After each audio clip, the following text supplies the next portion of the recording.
The Haunted Mass 2, Chapter 13.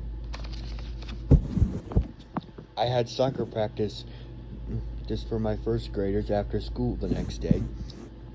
It was a sunny, cold October afternoon. The sunlight made the yellow and brown falling leaves glitter like gold. Puffs of white clouds floated like soft cotton against the blue skies. Everything looked beautiful to me because Halloween was only one day away. I was starting up at the clouds when Marina rose and drop kicked the soccer ball into my stomach. I grabbed my stomach and doubled over in pain. Duck Benton and two other kids jumped on my back and drove me face down into the mud. I didn't care. In fact, I laughed because I knew that I had only one day to wait. I tried to show them had to pass as I ran along the sidelines, and Rosser stuck his foot out his foot. I tripped and went sailing into the bike rack.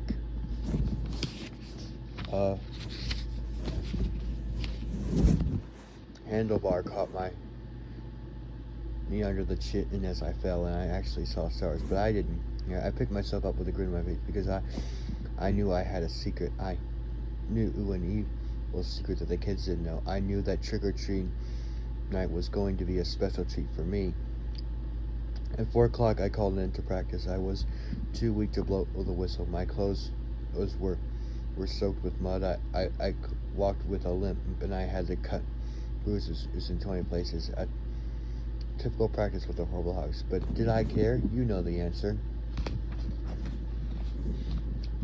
Sir, I gathered them in a circle around me. They were shoving one another and pulling and calling each other horrible names. I told you, they're total animals. I raised my hand down to quiet them down. Let's have a special Hogs Halloween party, I suggest. Yay, they cheered. We'll meet up in our costumes after practice, I continued. The whole team, and we'll all go trick-or-treating together. I'll take you. Yay, they cheered again. So tell your parents to drop you off, I told them.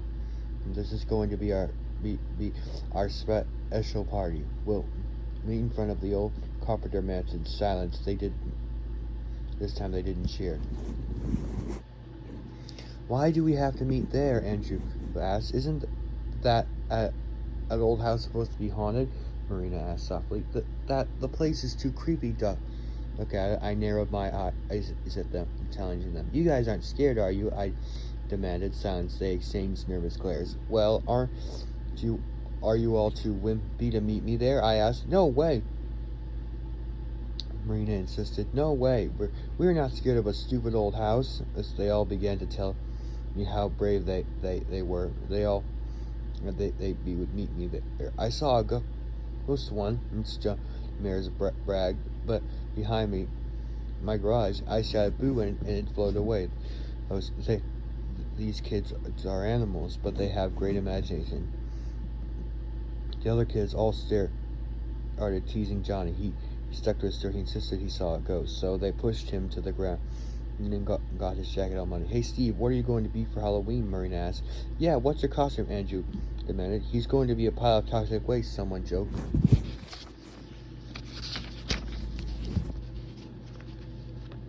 No, he's going to be a ballerina, someone else declared. They all hooted and jittered. Go ahead, and laugh, guys. I thought, have a good laugh now, because when you see me on Halloween, I'll be the only one laughing.